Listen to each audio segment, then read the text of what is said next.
হুসাইন ডাকতে বলে বিবি রে কোথায় রে বিবি আয় জলদি আয় বিবি ভিতর থেকে বাইর হয়ে আসে বলে বিবি রে আর কোনদিন শিশু আজকার পানি খাইতে যাবে না আর কোনদিন তোমার আর ডিস্টার্ব করবে না জীবনে আর কোনদিন তোমার মা বলে ডাকবে না আমারে আব্বু বলে ডাকবে না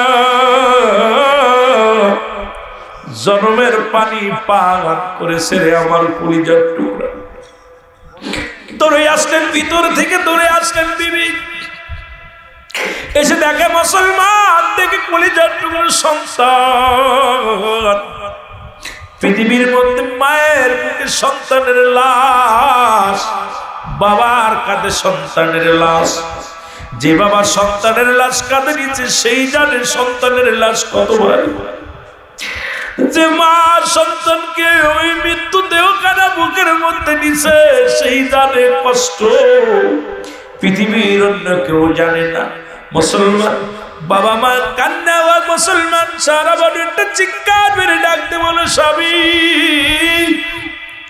ও স্বামী আমার বুকের মধ্যে দাও আজকের কে বুকে নিয়ে কাঁদ আল্লাহ আর কোনদিন আমার মা বলে ডাকবে আর কোনদিন আমার স্বামীর বাবা বলে ডাকবে না ছোট্ট মাসুম বাচ্চাকে যারা বিদায় করে দিল আল্লাহ তাদের দিলে কি কোনো মায়া ছিল না তাদের দিলে কি কোনো দয়া নাই জোরে জোরে চিল্লায় বলা যাবে না আল্লাহু আকবার আমার ভাইরা আমার বন্ধুরা আমার দুজন স্বামী স্ত্রী কান্না জুড়ে দিলেন আজগারকে কোলের মধ্যে নিয়ে কান্নার আওয়াজ যে লাগলেন আকবরের কানে আকবর কয় মা তুমি কেন কাঁদছো আলী আকবর তাঁবুর ভিতর থেকে বাইরে আসলেন ডাকতে বলে মা মা গো তুমি কেন কাঁদছো গো মা ডাকতে বলে আকবর রে তুই আইসোস দেখ সে দেখ আর জীবনে তোর ভাই আসগার আলী আর জীবনে কোনদিন তোর ভাই বলে ডাকবে না জীবনে আর কোনদিন আমার মা বলে ডাকবে না আর জীবনে তোর বাবারে বাবা বলে ডাকবে না চির বিদায় হয়ে গেছে জোরে জোরে চিল্লায় বলো আল্লাহু আকবার আলী আকবর ডাকতে বলে জনম দুঃখিনী মা গো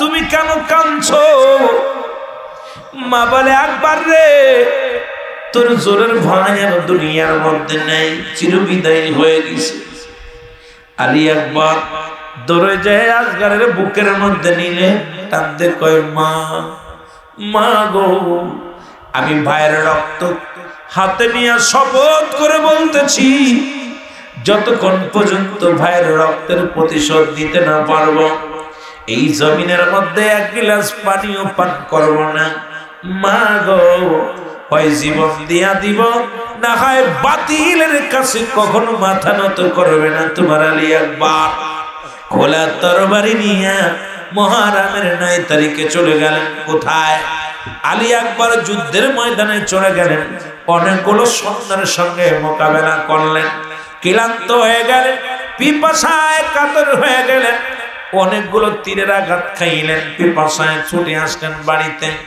ডাকতে বলে মা একটু পানি দাও আমার একটু পানি দাও গো মা ভিতর থেকে জনম দুঃখিনী মা ভিতর থেকে বাইর হইয়া ডাকতে বলে আকবর রে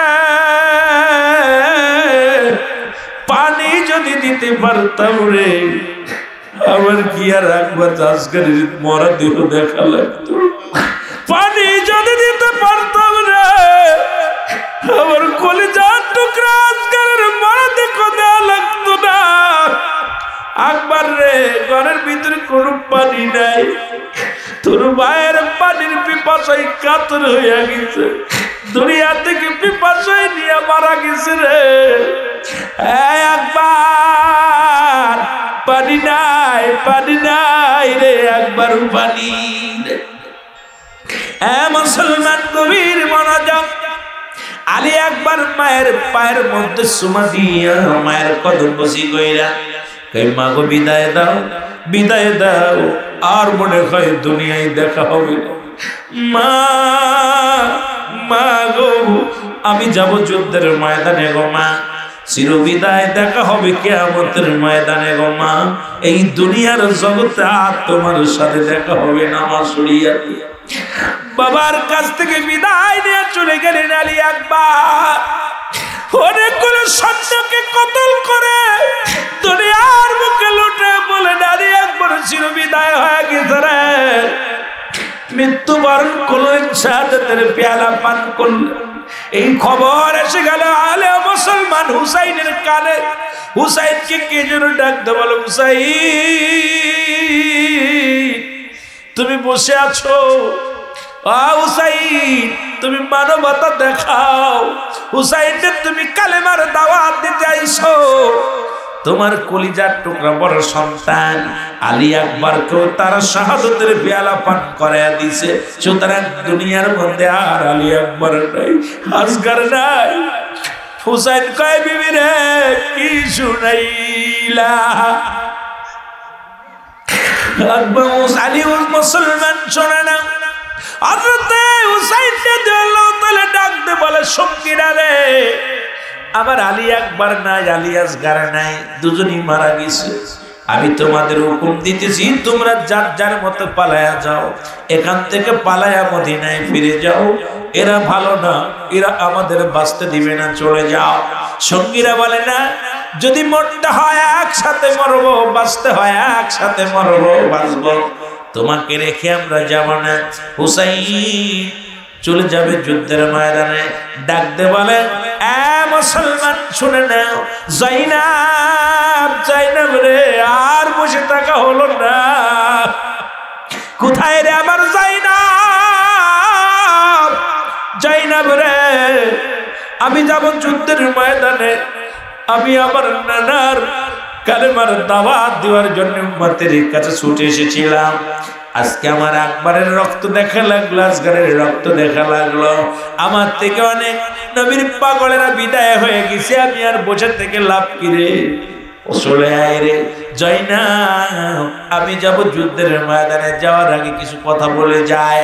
জয়নাব ছুটে আসলেন, ডাকতে বলে, জয়নাব এক নম্বরে জয়নাব শোন, জয়নাব রে আমার, জয়নাব আমার জয়নালকে দেখে রাখবি। আমার জয়নাল বড় ছোট্ট মানুষ, আমার জয়নাল অসুস্থ, ঠান্ডা জ্বর লাগছে, জয়নাল তাবুর মধ্যে আছে, আমার জয়নালকে দেখে রাখবি। আমি যাব যুদ্ধের ময়দানে, আর যদি বেঁচে থাকে রে আমার জয়নাল যেন রাসূলুল্লাহর রওজা পাকে যায়, আমি হুসাইনের সালাম খানি পৌঁছায় দেয়। জোরে জোরে চিল্লায় বলা যাবে না আল্লাহু আকবার। এ মুসলমান গভীর মনোযোগ। ওরে ছোট্ট ছেলে জয়নাল ডাকতে বলে, আব্বু আমি যাব যুদ্ধের ময়দানে, রাহমাতুল লিল আলামিনের কালেমার দাওয়াতে যাব, জীবন দিয়া দিব। এই জীবন রেখে লাভ কি রে? আমিও যাব রাসূলুল্লাহর সত্য দাওয়াতের জন্য, আমি যাব। ও মুসলমান শুনে নাও, আমার হুসাইন ডাকতে পায়, জয়নাল তুমি ছোট্ট মানুষ, তুমি থাকো, আমার রাসূলের কাছে আমার নালিশটা পৌঁছায় দিবি। আমার নবী রওজা পাকে ঘুমাছে রে, মায়ের নবী, মায়ের নবী, মায়ের নবীর কাছে আমি হুসাইনের সালাম পৌঁছায় দিবি। ডাকতে বলে, জয়নাব জয়নাব রে আমি যাবার আগে কয়েকটা কথা বলে দিই। আমার সকিনারে আমার লাশের পাশে যাইতে দিবি না, কারণ আমাকে ওরা মেরে ক্ষত করে ফেলবে, আমার দেহটা ওরা টুকরা টুকরা করে ফেলবে, আমার লাশটা ওরা বেইজ্জতি করবে। আমার সকিনা যদি আমার এই দেহ মোবারক দেখে তাহলে সহ্য করতে পারবে না। জয়নাব রে আমার সকিনা যেন আমার লাশ না দেখতে যাই। জয়নাব শোন, আর পৃথিবীর মধ্যে জয়নাব রে আমার নানা জানের পাগড়ি মোবারক নিয়ে আসো। রাসূলুল্লাহর পাগড়ি মোবারক আনা হলো। রাসূলুল্লাহর পাগড়ি মোবারক জয়নাব এনে হুসাইনের হাতের মধ্যে দিলেন। জয়নাব যখন ওই পাগড়ি মুবারক হুসাইনের হাতের মধ্যে দিলেন, হুসাইন পাগড়ি নিয়ে ডাকতে বলে, নানাজি, মায়ের নানাজি রে, আমি আসছি নানা রে, আমি আসছি। এই দুনিয়ার নিষ্ঠুর মানুষগুলো রে নানা, আমার চিনতে পারে না রে। ও নানা, নানা আমি আইছি, আর দেরি নাই রে নানা। নানা গো, ও নানা, তোমার হুসাইন তোমার পাগড়ি মুবারক মাথার মধ্যে লাগাইলো, জীবনের বিনিময় হলে পাগড়ির ইজ্জত যেন বাঁচাইতে পারি, জীবনের বিনিময় হলে নানা গো এই পাগড়ির সম্মান যেন রাখতে পারি গো নানা। নানা রে, তোমার পাগড়ি মুবারক আমি মাথার মধ্যে লাগাই নিলাম। জোরে জোরে চিল্লায় বলা যাবে না আল্লাহু আকবার। ডাকতে বলে, যাই না, আমার বাবা জানের জুলফিকার মুবারক নিয়ে আসো। জুলফিকার মুবারক আনা হলো, হুসাইনের হাতের মধ্যে দেয়া হলো। হুসাইন জুলফিকার মুবারক হাতের মধ্যে নিয়ে একটা চিৎকার মেরে বলে, বাবাজি, আমি হুসাইন, তোমার কলিজার টুকরা হুসাইন, যাব যুদ্ধের ময়দানে না। আমার আব্বা জান জীবনের ভয়ে যেন পালায়ন না করি, জীবন যেন দিতে পারি, যেন জীবনের ভয়ে যেন ময়দান না, তা ময়দান ছেড়ে পালাই না গো। ও আমার আব্বা জান, তোমার জুলফিকার আমি হাতের মধ্যে নিলাম, তোমার এই জুলফিকার মুবারক হাতের মধ্যে নিয়া আমি হুসাইন ডাউন না হয়ে গেলাম, জীবন দিয়া দিব, তবু যেন আমিও তাদের কাছে মাথা নত না করি। জোরে জোরে চিল্লা বলা যাবে না আমার আওয়াজ। আই হুসাইন আয় রে হাসান, কান্দে বিশ্বের মুসলমান, বলো আই হুসাইন আয় রে হাসান, কান্দে শুল্ক পাথানার জাকেরান, বলো আই হুসাইন কান্দে বাবার মুরিদান, বলো আই হুসাইন আয় রে হাসান, কান্দে খাজার মুরিদ। এ মুসলমান শুনে নাও, দিলের কান্ডা লাগা শোনো। ও যায় না, যদি দুনিয়ার মধ্যে বেঁচে থাকো, তোমার কাছে একটা দাবি করে যায়, যদি তোমরা হায়াতের মধ্যে আল্লাহ বাঁচায় রাখে, পিতা আমাদের বিরুদ্ধে আমাদের কোন নালিশ পৃথিবীর কোন আদালতে করবা না, কোন কেস মামলা করবা না, কারোর কাছে আমাদের জন্য বিচার চাওয়া না। যদি বেঁচে থাকো মক্কা মদিনায় যেতে পারো, রাসূলুল্লাহর রওজা পাকে যাইয়া আমি হুসাইনের সালাম দিয়ে দিবা, দাবি করো আমার সালাম খানি রাসূলুল্লাহর রওজা পাকে লাগায়া দিবা। জোরে জোরে চিল্লায়া বলা যাবে না আল্লাহু আকবার। হুসাইন রাদিয়াল্লাহু তাআলা এই কথাগুলো বলে রওনা হয়ে গেলেন। এ মুসলমান, যুদ্ধের ময়দানে চলে গেলেন। যুদ্ধের ময়দানে যাইয়া মুসলমান বাবারা, আমার দাদু ভাইয়েরা শোনো, ও মুমিন ভাইয়েরা শোনো, যুদ্ধের ময়দানে যে আপন তুমুল বেগে যুদ্ধ শুরু হলো। হুসাইনের গায়ের মধ্যে বর্ষা এসে লাগলো, তীর এসে লাগলো, তরবারির আঘাত এসে লাগলো। হুসাইন রাদিয়াল্লাহু তাআলা এই জমিনের মধ্যে পড়ে গেলেন। পড়ে যাওয়ার পর, ও মুসলমান শুনে নাও, পড়ে যাওয়ার পর আসলো আক্রমণ করতে আসলেন সেমর, যিনি ছিলেন মসজিদের মুসল্লি। মুসলমান শোনো, কেউ কেউ বলে সেমর ছিল দামেস্কের মসজিদের মুয়াজ্জিন, আর দামেস্কের মসজিদের ইমাম ছিল হলো বাজান মাস্টার এজিদ।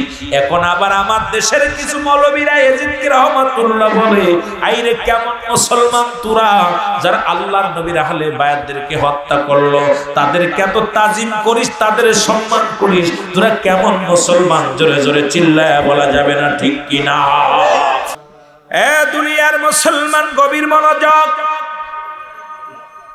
বিশ্বলি খাজা ফরিদপুরি ইয়াকুবের মতো এরকম যখন হিন্দু রাজ্যে আসলেন, আট্টসি দরবারটা যেখানে চারিদিকে হিন্দু প্রচারণ, যেখানে গরু কুরবানি নিষিদ্ধ, যেখানে আযান হতো না, যেখানে মিলাদ হতো না, যেখানে কোনো নামাজ হতো না, যে এলাকার মধ্যে শুধু ছিল মন্দির, যে এলাকার মধ্যে ছিল পূজা, যে এলাকার মধ্যে বড় বড় মন্দিরগুলো ছিল, যারা দেখছেন বাবু বাড়ি, ঠিক কিনা বাবারা আমার খেয়াল করবেন। কেবলাজান হুজুর জীবন দশায় প্রথম যখন আসলেন, আমি কয়েকটা কথা বলে আমি আপনার আলোচনায় অন্যদিকে যাব। কেবলাজান হুজুর যখন আসলেন, আসার পর মানুষগুলো পঙ্গপালের মতো পাগল হয়ে গেলেন। সবাই চিন্তা করে, যার মনে কোনো হিংসা নাই, যার মনে কোনো রেওয়া নাই, হিন্দু বৌদ্ধরা যায় যায় হুজুরের কদমের মধ্যে বসে থাকে। অসংখ্য ঠাকুর মশাই যাইয়া সারাদিন অপেক্ষায় থাকে দয়ালের কদমে। অসংখ্য হিন্দু বাবারা যায় ওই হুজুরের কদমের মধ্যে বয়ে থাকে। ওই বাড়ির ফল মূল নিয়ে আটটসি দরবারে জমা দেয়। হুজুরের কাছে হিন্দু ভাইয়েরা, মুসলমান বাবারা গাবি দুয়ায়া দুধটা নিয়ে হুজুরের কদমে দেয়। গাছের প্রথম ফলটা নিয়ে আটটসি দরবারে জমা দেয়। সব বামুনা গাছের ফল শুধু নয়, জমিনের ফসলগুলো যা হয়, হিন্দু বৌদ্ধ খ্রিস্টান যারা আছে সবাই মিলে নিয়ে আমার কেবলাদান হুজুরের দায়রার মধ্যে হাজিরা করে দেন। সবাই গুরুর কাছে যাইয়া মহাগুরু মহাদেব মহাদেব বলিয়া তাকে সম্মান করে, তাজিম করে। তৎকালীন জামানায় কয়েকজন শরিয়াতের আলেমরা দেখা পর চিন্তা করে এটা মেনে নেওয়া যায় না, উনি কেমন পীর, ওনার দরবারে কেন হিন্দু মুসলমান ভিড় করে, কেন হিন্দুরা যায়, কেন খ্রিস্টানেরা যায়, ওরা পূজা মণ্ডপের বড় বড় ঠাকুররা যায়, হুজুরকে এই গ্রাম থেকে তাড়াইতে হবে, মহল্লা থেকে তাড়াইতে হবে। জোরে জোরে চিল্লায় বলা যাবে না আল্লাহু আকবার। কেবলাজান হুজুরের কদমের মধ্যে যখন মাস হয়, প্রথম মাসটা নিয়ে দালের কদমে জমা দেয়। সবাই বড় আশ্চর্য হয়ে গেল, ইনি ভণ্ড প্রতারক, ইনার মতো ভণ্ড প্রতারক এই দুনিয়ার মধ্যে কেউ নাই। তৎকালীন জামানার মানুষগুলো ফতোয়া দিলেন, আটটসির হুজুর কাফের হয়ে গেছে, আটটসির হুজুর মুসলমান মোরতাজ হয়ে গেছে, আটটসির হুজুর ঈমান হারা হয়ে গেছে। দাড়ি টুপি জুব্বা গায়ে দেয়, আবার নামাজ পড়ে, অমুসলিমদের সাথে ঘোরাফেরা করে, অমুসলিমেরা তার দরবারে ভিড় জমায়, অমুসলিমেরা তার বাড়ি যে খানা খায়, অমুসলিমদের নালিশ শোনে। সুতরাং আটটসির হুজুরের ঈমান আকীদা সব চলে গেছে। জোরে জোরে চিল্লায় বলেন আল্লাহু আকবার।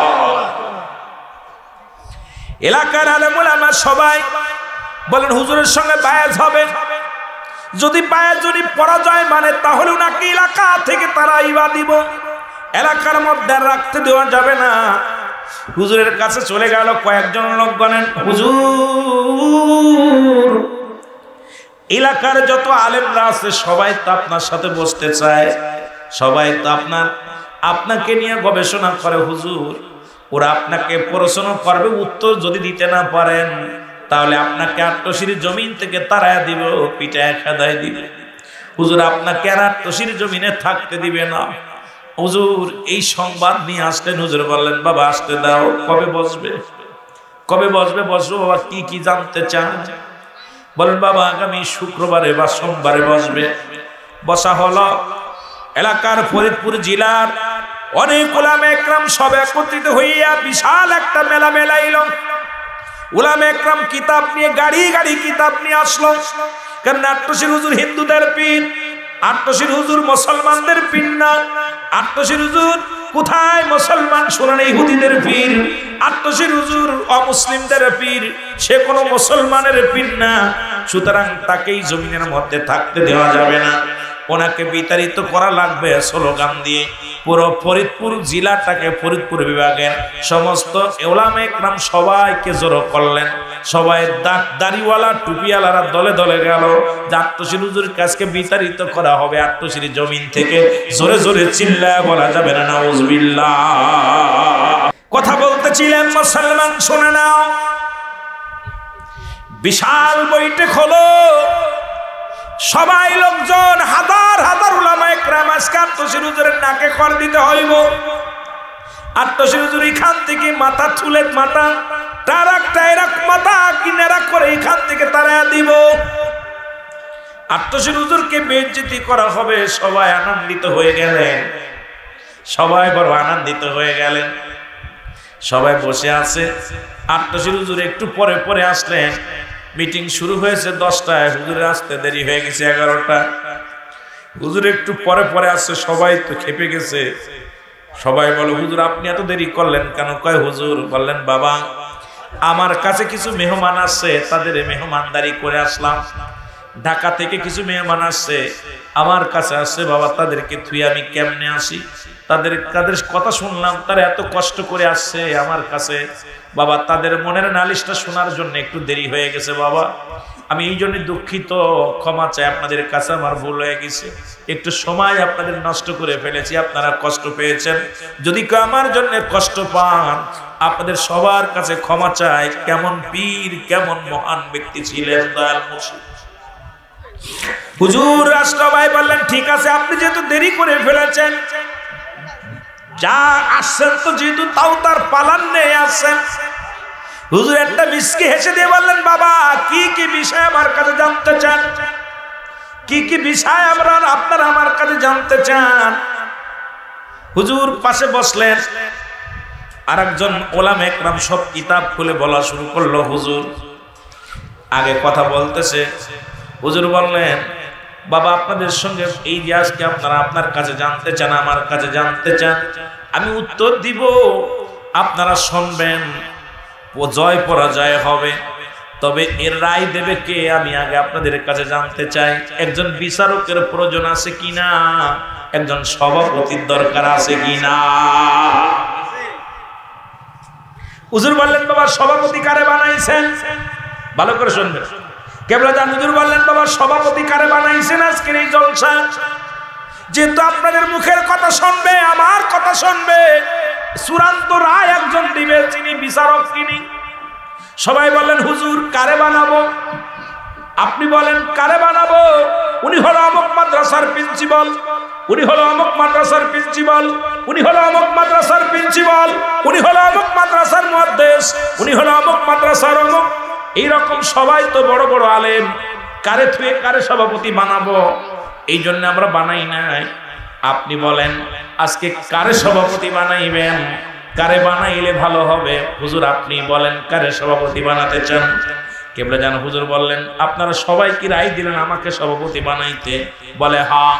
যদি আমাকে রায় দিতে বলেন তাহলে ওই যে খুঁটির গাড়ে বসে আছে ওই ছেলেটা আজকের মাহফিলের সভাপতিত্ব আসন গ্রহণ করবে। জোরে জোরে চিল্লায় বলেন মারহাবা। আর একটু জোরে। কেবলাজান হুজুর ডাকতে বলে বাবা ওই যে লোকটার দেখা যায়, ওই লোকটারে আজকের মঞ্চের সভাপতি আমি নাম ঘোষণা করলাম। লোকজন বলে আত্মশীল হুজুর একদম গেছে গা, উনার ব্রেন নষ্ট হয়ে গেছে, উনার ভিতরে কোনো এলেম নাই, শরিয়াতের এলেম নাই, তরিকাতের এলেম নাই, হাকিকতের এলেম নাই। কারণ যে লোকটারে দেখাইলো এই লোকটা হলো বোবা।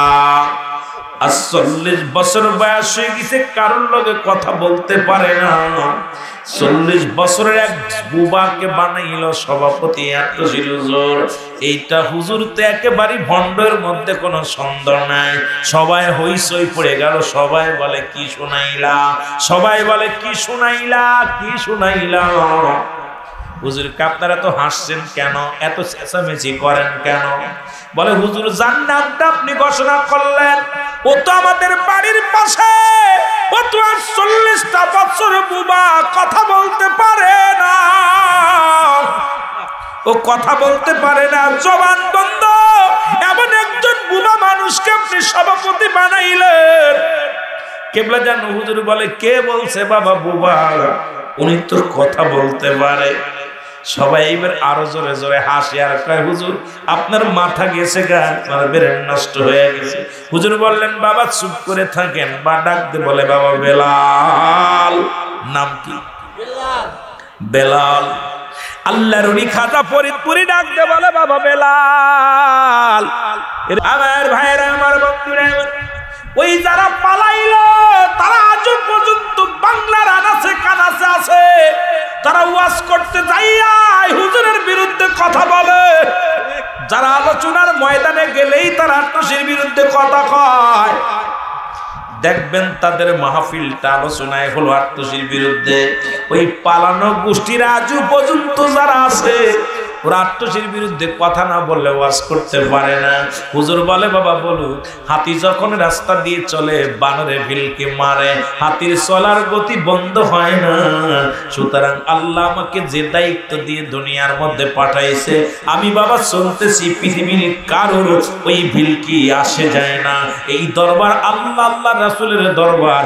এই দরবারে ধনী গরিব হিন্দু বৌদ্ধ খ্রিস্টান সবাই আসবে। হেদায়েতের মালিক আমার আল্লাহ। এই দুনিয়ার কোন মানুষের মুখাপেক্ষী হয় না, আল্লাহর মুখাপেক্ষী হও, তবেই দুনিয়া তো শান্তি, আখিরাত তো শান্তি পাবা। জোরে জোরে চিল্লায়া বলা যাবে না মারহাবা। ভাই তো দিলে তুমি আমার হইল গন্ডা দিলে আল্লাহ আল্লাহ ও প্রাণের মুর্শিদ তুমি আমার হইল গন্ডা দিনার তুমি আমার বিপদের কান্দা দিলে আল্লাহ আল্লাহ আমার নৈশদন ভজন গো বাবা, নৈশদন ভজন কে ধনাসে কে ধন দিয়া গো পাইব তোমার মাওয়া আল্লাহ আল্লাহ। তোমার নামের অশিলা করে, তোমার নামের অশিলা করে ঝড় তো বনে না বই করি। তুমি আমার পঞ্জব কান্ডা দিয়ে আল্লাহ আল্লাহ দয়াল মুর্শিদি তুমি আমার হইল কান্দা দিয়ার তুমি আমার হইল কান্দা দিয়ে আল্লাহ আল্লাহ আল্লাহ আল্লাহ।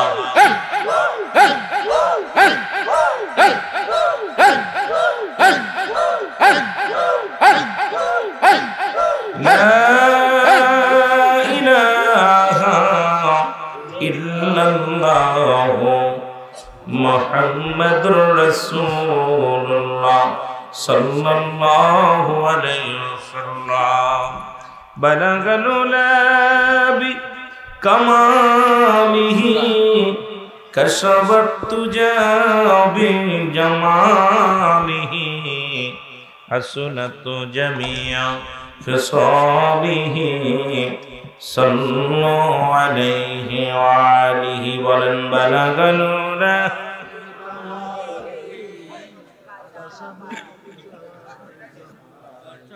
حسنت جميع خصاله صلوا عليه وآله।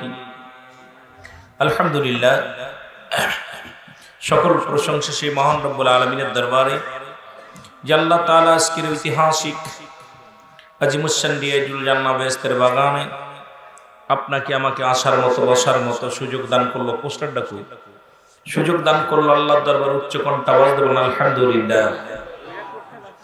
আজকের এই মাহফিল থেকে সালাম ও কদম মুসি জানাই কুল কায়নাতের নবী, নবীদের নবী, রাহমাতাল লিল আলামিনের পুত পবিত্র কদম মোবারকে সালাম ও কদম মুসি জানাই বাংলাদেশের অসংখ্য হক্কানি ওলি আল্লাহদের কদম মোবারকে। মাইক কেমনে সেট করছিল আব্বা?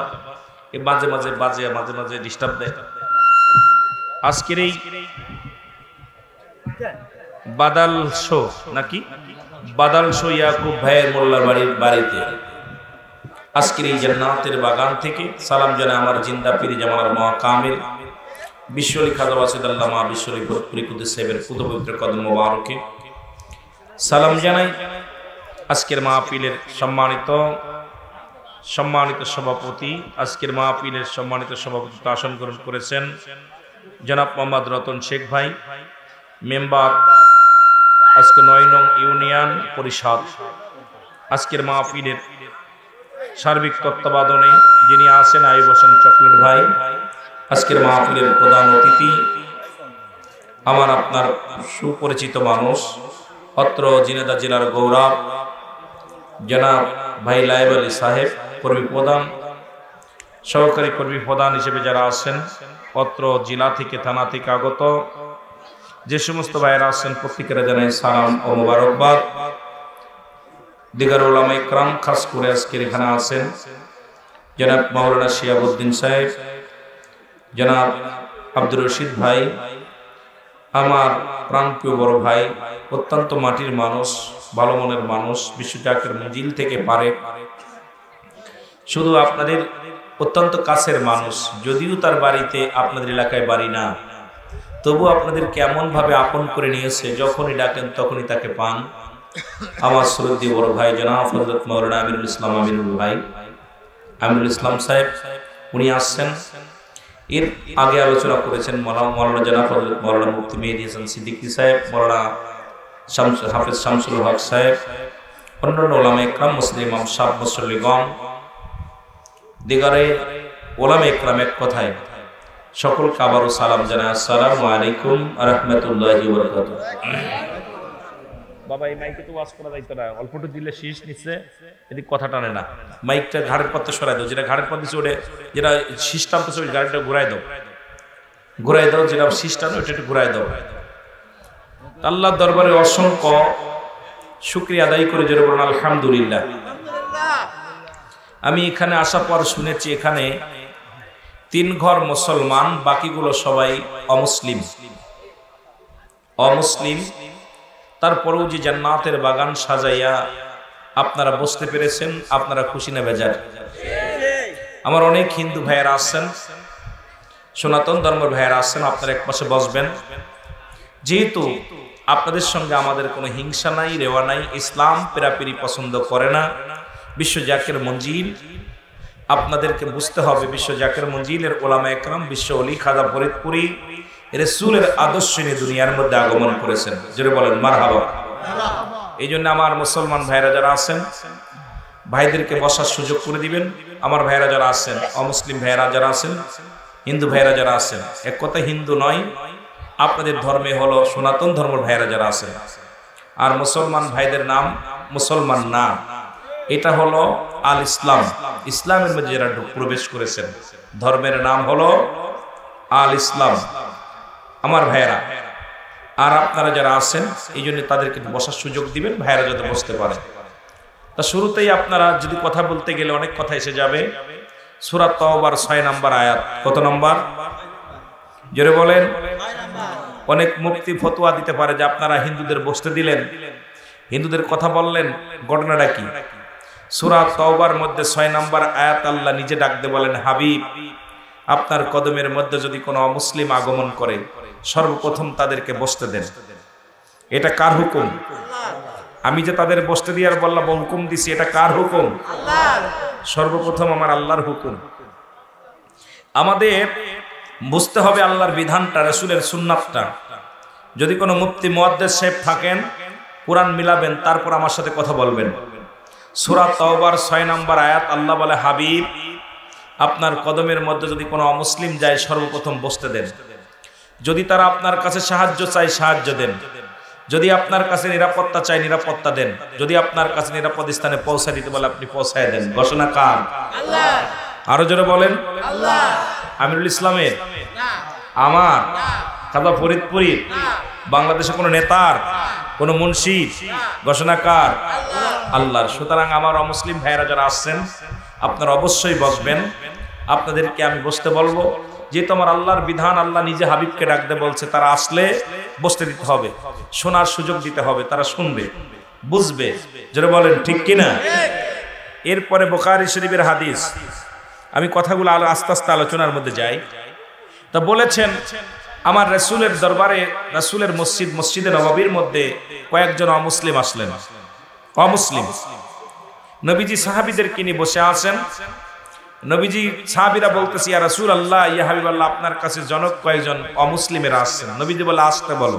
কি বললেন? আসতে বলো। জোরে কথা বলবেন, কি বললেন? আসতে বলো। আসতে বলেন। সাহাবীরা বললেন, হুজুর, উনরা যে আসবে ওরা তো অমুসলিম। নবীজি বললেন, তবু আসতে দাও, ওরা আমার মেহমান, আমার কাছে আইছে।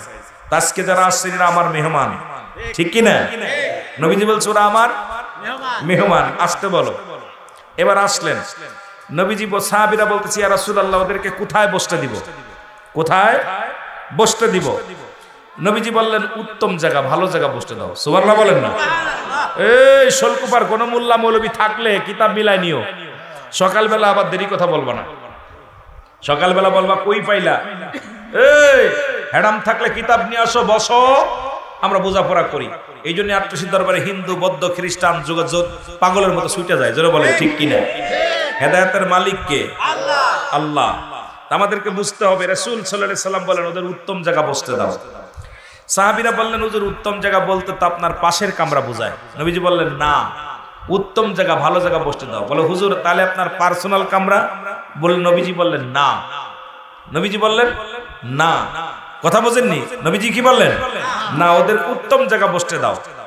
সাহাবীরা বললেন ইয়া রাসূলুল্লাহ, ইয়া হাবিবাল্লাহ, উত্তম জায়গা বলতে কি বোঝায়, কোথায় বসতে দিব? নবীজি বললেন যেহেতু ওরা আমার মেহমান, আমার কাছে আসছে, ওদেরকে আমার পাশে বসতে দাও। মসজিদে নববীর মধ্যে সাদা চাদর বিছিয়ে দেওয়া হলো। ভালো করে বুঝবেন, আমাদের দেশের হিন্দুরা তো আসলে মুসলমানরা সহ্য করতে পারে না, মুসলমানদের হিন্দু সহ্য করতে পারে না। আজকে আয়সা দেখছি একটা জিনিস, সেটা হলো আমি অনেক হিন্দু মা বোনদেরকে দেখেছি বসে, তারা হঠাৎ করে দেখে মাথায় সিঁদুর রয়েছে। আমি চিন্তা করলাম ঘটনা কি? মুসলমান, পরে শুনতে পেলাম ঘটনা কি, পরে বললো হ্যাঁ ভাই চারিপাশে হিন্দু ভাইরা। আবার আসার পর দেখছি অনেক ভাইরা ধুতি পরে দাঁড়ায় আছেন। আমি অনেক খুশি হয়েছি আপনারা আইছেন, কারণ আমাদের ভিতরে রক্ত এক, আমাদের মনের ভিতরে দ্বিধাদ্বন্দ্বের কারণে আমরা আজকে অহিংসা, কথা বুঝেননি? কথাগুলো বুঝে নিবেন। এবার রাসূল পাক সাল্লাল্লাহু আলাইহি সাল্লামের পাশে বসতে দিলেন। নবীজির পাশে বৈশা আমার নবীজি বললেন সাহাবীরা তোমরা নীরব থাকো, ওরা কিসের জন্য আসছে আমি শুনে নি। নবীজি বললেন আমার অমুসলিম ভাইয়েরা আপনারা কিসের জন্য আসছেন বলেন। দেখেন নবীজির আদর্শ, কিসের জন্য আসছেন? অমুসলিমেরা বলে ইয়া রাসূলুল্লাহ, ইয়া হাবিবাল্লাহ, আপনি যে মহামানব, আপনি যে আল্লাহর পয়গম্বরের মধ্যে কোনো সন্দেহ নাই, আপনি সত্য বলেছেন। ইয়া রাসূলুল্লাহ, ইয়া হাবিবাল্লাহ, যে ব্যক্তি আমাদেরকে তার পাশে বসার সুযোগ করে দেন, যে ব্যক্তি আমাদের কাছে আসার সুযোগ করে দেন, যিনি তার কথাগুলো আমাদের শোনান, তিনিই তো মহামানব। ইয়া রাসূলুল্লাহ, আমরা মুসলিম থাকতে চাই না, আমরা এখনই কালেমা পড়ে মুসলমান হয়ে যাব, লা ইলাহা ইল্লাল্লাহু মুহাম্মাদুর রাসূলুল্লাহ। আর সাক্ষী দিলেন লা ইলাহা, নাই কোনো ইলাহ, এক আল্লাহ ছাড়া, মুহাম্মাদুর রাসূলুল্লাহ, আল্লাহ পাকের প্রেরিত রাসূল বা বান্দা। জোরে জোরে চিল্লায়া বলা যাবে না মারহাবা। এই ভালোবাসা, প্রেম, ইসলাম, ইসলামের আবিধানিক শাব্দিকত্ব বুঝতে হবে। তো আমাদের ইসলামের মধ্যে ঢুইকে আমাদের মধ্যে রেওয়া, অহংকার, এই রেওয়া নিয়ে আল্লাহকে পাওয়া কখনো সম্ভব নয়। আপনার ভিতরে যত বড় যাজক হন না কেন, যত বড় ঠাকুর মশাই হন না কেন, যত বড় জ্ঞানী হন না কেন, যতক্ষণ পর্যন্ত আপনার ভিতর থেকে রেওয়া, অহংকার না সরাইতে পারছেন, আল্লাহ আল্লাহ রাসূলকে রাজি খুশি করা সম্ভব। এই জন্য 5 শ্রেণী মানুষের দোয়া কবুল হয় না। নাম্বার 1 হিংসুটে ব্যক্তি। নাম্বার 1 কি? যাদের মনে হিংসা আছে, সে যত বড় যাজক হোক না কেন, যার মনে হিংসা আছে তার কোনো ইবাদত কবুল হবে না। তার ইবাদত, নামাজ, রোজা, হজ, যাকাত কোনো কিছু কবুল হবে না। নাম্বার 2 আল্লাহর সঙ্গে শিরিক করা। শিরিক করা যাবে না। আল্লাহ এক, সবকিছু দেওয়ার মালিক আল্লাহ, এই আল্লাহর সঙ্গে কাউকে শিরিক করা যাবে না। আপনি শিরিক, অনেকে বলে, ওই যে আমি আগের দিন বললাম, অনেকে বলে গরুটা ছিল বিলে বাঁচলাম, ছাগলটা ছিল বিলে বাঁচলাম, চাকরি ছিল বিলে বাঁচলাম, ভালো পিএস হয়েছে বিলে বাঁচলাম, ব্যবসা ছিল বিলে বাঁচলাম। না, এটা কবিরাই গুনাহ। বাঁচানোর মালিককে আল্লাহ, আল্লাহর সঙ্গে শরীক করা যাবে। ডাক্তারের বাবা বাঁচাতে পারে না, ডাক্তার একটা ওসিলা, ডাক্তার একটা ওসিলা, তাগু ইলাইহিল ওসিলা, মাধ্যম। বাঁচানোর মালিককে আল্লাহ। আল্লাহ যদি হায়াত না রাখে পৃথিবীর কোন কবিরাজ ডাক্তার বাঁচাইতে পারে না। আমার বাবারা গভীর মনোযোগ। 2 নাম্বার হলো শিরিককারী। 3 নাম্বার হলো আপনার এতিমের মাল ভক্ষণকারী, যারা এতিমের মাল ভক্ষণ করে, এতিমকে যারা ঠগায়, অসহায় মানুষকে যারা ঠগায়। নাম্বার 4 পিতামাতার নাফরমানি সন্তান। পিতামাতা যার উপরে রাজি থাকবেন আল্লাহ তার উপরে রাজি থাকবেন। পিতামাতা যদি কোনো ব্যক্তির উপরে অসন্তুষ্ট, আপনার সন্তানের উপর আপনি অসন্তুষ্ট আছেন, আপনার ছেলে হজ, যাকাত, নামাজ, রোজা সব বরবাদ। আগে গুরু ভজন করতে হবে। এই জন্য গুরু ভজন, যেটা আমাদের রবীন্দ্রনাথীরা আপনারকে আর আপনার লালন শাহ বলছে গুরু ভজন, আগে গুরু ভজন। এই গুরু ভজন আমাদের পিতামাতা, তাদেরকে শ্রদ্ধা করতে হবে, সম্মান করতে হবে, তাদের অবাধ্য হওয়া যাবে না। নাম্বার 4 হলো, 4 চলে গেল, নাম্বার 5 হলো আপনার গিবাত করা। এই যে আমাদের দেশে এখন আসলে এমন এমন কিছু কথা বলে, এমন এমন উদ্ভাট কথা বলে মানুষের ভিতরে বিভ্রান্তি ছড়ানো, মানুষের বিরুদ্ধে গিবাত করা, এগুলো আমাদের বন্ধ করতে হবে। জোরে বলেন ঠিক কিনা?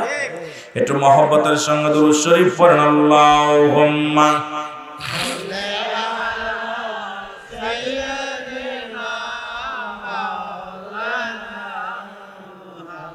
মুর্শিদ চান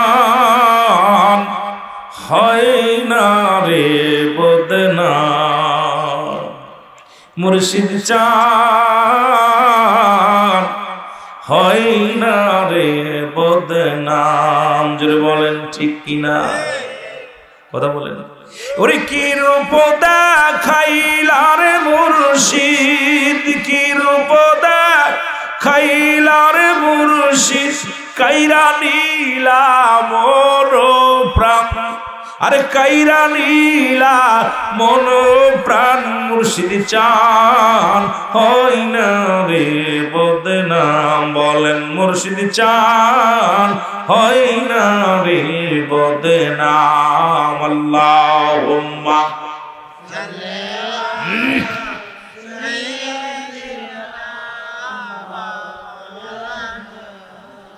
ওয়ালা আলি সাইয়্যিদিনা।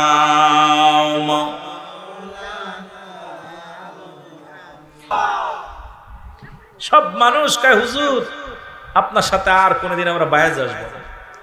যে ব্যক্তি বোবা মানুষের জবান দিয়া কথা বলাইতে পারে, আমরা আপনার কাছে পরাজয় মানলাম, আপনি আল্লাহর ওলি, আমরা স্বীকার করে নিলাম। তো ওখান থেকে কিছু সংখ্যক উলামা একরাম পালায় গিয়েছিল। ওই পালানোর গুছিয়ে দেখবেন যখনই অলিগলির মধ্যে ওই সিপাসুপির মধ্যে আসে, আইসাই দেখবেন আট্টসির বিরুদ্ধে কথা বলে যায়। ওদের খাসলাতি ওটা, ওই যে পলান দিয়া পার্টি, পালানো পার্টি, ওরা কিয়ামত পর্যন্ত থাকবে। হুজুর বলছে বাবা থাক। হাতি যখন রাস্তা দিয়ে যায় কত বানরে ভিলকি মারে, হাতির কি চলার গতি বন্ধ হয়? কথা বলেন না। কুকুরে যখন ঘাও ঘাও করে পিছন থেকে, হাতি কি পিছনে তাকানোর সময় আছে? হাতির গতিতে হাতি যায়। আর কুকুরের কাজ কুকুর ঘেউ ঘেউ করে, বানরের কাজ ভিলকি মারা। সুতরাং আল্লাহর উলিরা হলো মহাসমুদ্র, মহাসাগর, এর মধ্যে পচা গলা সব যাবে। আপনার ওদের চিন্তা কি বলেন? একটা আমাদের দেশে আমার হিন্দু ভাইয়েরা একটু বসবেন কম, আর যারা আছেন আমার মুসলমান বাবারাও অনেকে যারা অশিক্ষিত তারা বসবেন না, শিক্ষিত মানুষ যারা বসবেন। নাজাসাত যদি একটা কূপের মধ্যে, পানির মধ্যে একটা বিড়াল পড়ে, কয়েক বালতি পানি উঠাইলে ওই কূপের পানি সেটা আবার পবিত্র হয়ে যায়। যদি আপনার ইসির ভিতরে আপনার ওই আপনার খাল বিলির মধ্যে পড়ে, পরিমাণটা দেখতে হবে পানির। এখন এই পার থেকে নড়া দিলে ওই পারে পানির ঢেউ যায় না। এই পানির মধ্যে যদি বড় পচা গলা থাকে তাহলে ওই পানি নষ্ট হয় না, ওই পানি ওযু করা যাবে, গোসল করা যাবে, পানি পবিত্র থাকবে। শুধু তাই নয়, সাগরের মধ্যে যদি 2-1 লক্ষ পশু মরে থাকে, এক বালতি পানি উঠানো লাগবে না, ওই পানি পবিত্র। সুবহানাল্লাহ বলেন না? এখন ওই আমাদের দেশের কিছু মৌলবী, ওদের হলো ছোট পুকুর হয়েছে, পুকুর হয়ে আপনার পুকুরও না, এটা বলে হলো ইন্দারা, কুয়া।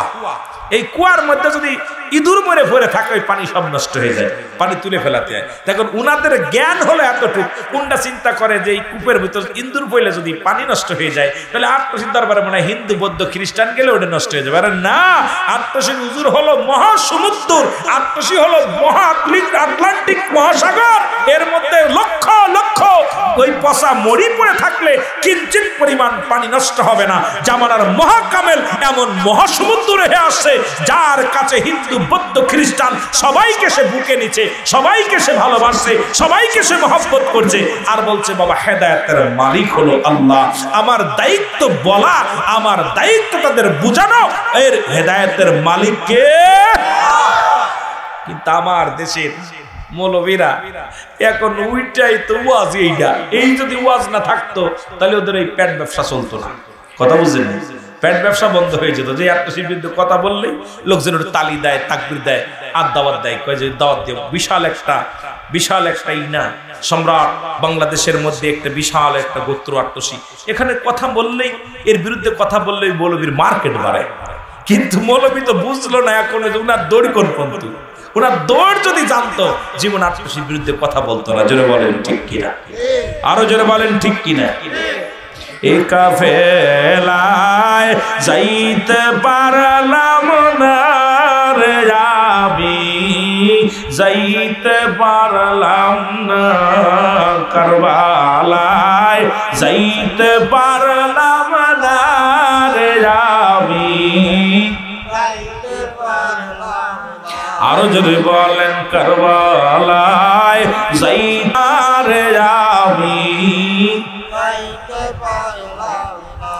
72 জন যে কাফেলা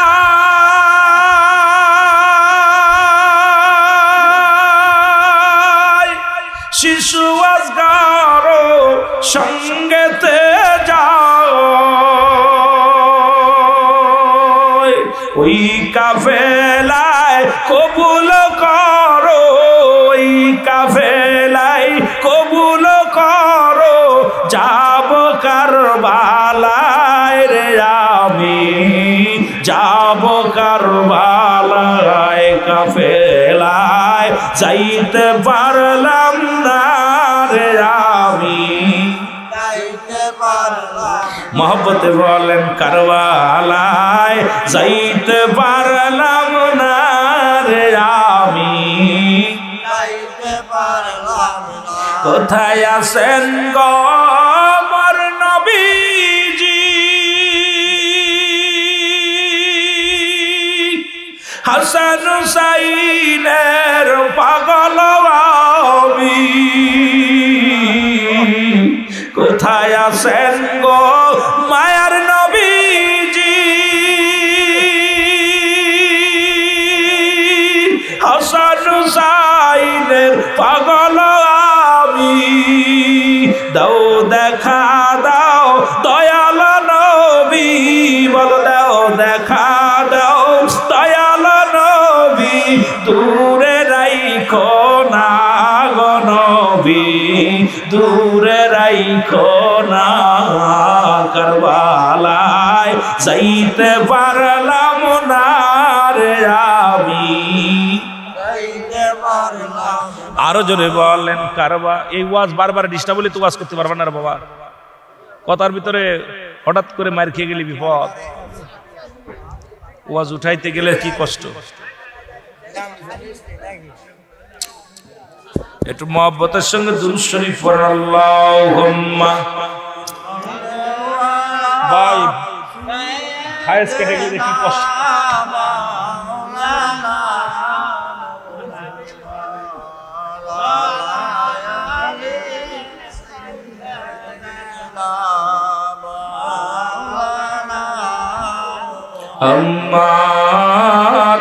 আল্লাহুম্মা এ বাবা বসেন রে সব বসেন কেউ উঠবেন না দয়া করে বসবেন এই দাঁড়ান আয় হয়ে গেছে এটা কাছাই গেছে আর আধা ঘন্টা হয়তো আপনাদের নিয়ে কথা বলবো আধা ঘন্টা কথা বলবো কারণ আমি বারবার ফায়ার যখন কেটে আলোচনা মজা লাগে না নিজেও তৃপ্তি পায় না একটা ওয়াজের ভিতর যখন ঢুকতে হয় যখন ব্রেক করলে এইটার আবার ওই হাই উঠাইতে গেলে সময় লাগে যারা গাড়ি চালায় দেখবেন একবার ব্রেক ধরলে আবার উঠতে ইঞ্জিন ওই আবার টান দিতে সময় লাগে তা আমাদের একই অবস্থা যখন ব্রেক করে তখন আবার যে উঠতে আমাদের কি হয় কষ্ট হয় এটা আমরা বুঝি আপনারা বুঝবেন না একটা লাইন কেটে গেলে আলোচনা করতে গেলে কষ্ট হয় এই 4 হিজরি 5ই শাবান 4 হিজরি 5ই শাবান 10ই মুহররম পবিত্র আশরা মুবারক এই পৃথিবীর বুকে ইতিহাস এক বিশাল করুণ ইতিহাস জোরে বলো আল্লাহু আকবার আরো জোরে বলেন আল্লাহু আকবার ছোট্টবেলার ইতিহাস আমরা সবাই জানি ছোট্ট ইতিহাস অনেক কিস্সা কাহিনী আপনারা জানেন যেহেতু আমারে কয়েক ভাই দাবি করছে কারবালার ওয়াজ করতে আমাদের আয়ুব হোসেন চকলেট ভাই উনিও বলছে কারবালার ওয়াজ করতে তো এটা নিয়ে প্রথম থেকে শুরু করতে চেয়েছিলাম যে আমি কারবালার ওয়াজ যেহেতু বলছে আমি ওদিকেই যাব কিন্তু হঠাৎ করে চিন্তা করলাম এখানে আমার অনেক ভাইয়েরা আছেন আজকে অনেক কথা দরকার ছিল অনেক অমুসলিম ভাইয়েরা আছেন তাদেরকে আজকে বোঝানোর দরকার ছিল কথা বলার ইসলামটাকে যে প্রিয় ইসলাম যে আল্লাহর এক মনোনীত ধর্ম এটা বুঝাইতে গেলে সময়ের প্রয়োজন রাসূলের আদর্শ তারাও মানে অনেক আদর্শ তারা জানে আমরা অনেকেই ভুলের মধ্যে আছি আমরা মনে করি আমরাই সঠিক না বাবা আমাদেরকে বুঝতে হবে বুঝতে হবে, বোঝার জন্য আমাদের একটু বসার দরকার, জানার দরকার। এই জন্য আমি আজকে চেয়েছিলাম, যেহেতু আমার মাঠটাও পরিপূর্ণ ছিল, মজা লাগছিল, হঠাৎ করে মাইকে ডিস্টার্বের পর সব ওরাও ভেঙে গেছে, মামু বাড়ি আগুন লাগছে, এই ফাঁকে সব যার যার আখের গুছাই নিছে, চিন্তা করছে হুজুর যে ডিস্টার্ব হয়েছে, এই ফাঁকে সব যার যার মধ্যে রয়েছে। বাগান রে, এটা রিয়াজুল জান্নাত বেহেশতের বাগান, এই বাগানে সবাই বসতে পারবে না। জান্নাতের বাগানে জাহান্নামীরা জীবনে বসতে পারবে না, জান্নাতের বাগানে জীবনেও জাহান্নামীরা বসবে না। একমাত্র জান্নাতি যারা, তারাই জান্নাতের বাগান খুঁজে নিবে, তারাই এখানে বসবে। ওই পাগলগুলোরে গুলি মারলেও সরবে না, ওই পাগলগুলো জান্নাতের আশপাশে ধরে ধরে চোখের পানি ছেড়ে কাঁদবে। কারণ এই নিয়ামত যারা পাওয়ার আশায় আছে, আর যারা এই নিয়ামতের আশায় নাই, এখানে যতক্ষণ থাকুন প্রতিটা নিঃশ্বাসে আপনার সওয়াব হবে। আল্লাহু আকবার। এ মুসলমান, গভীর মনোযোগ।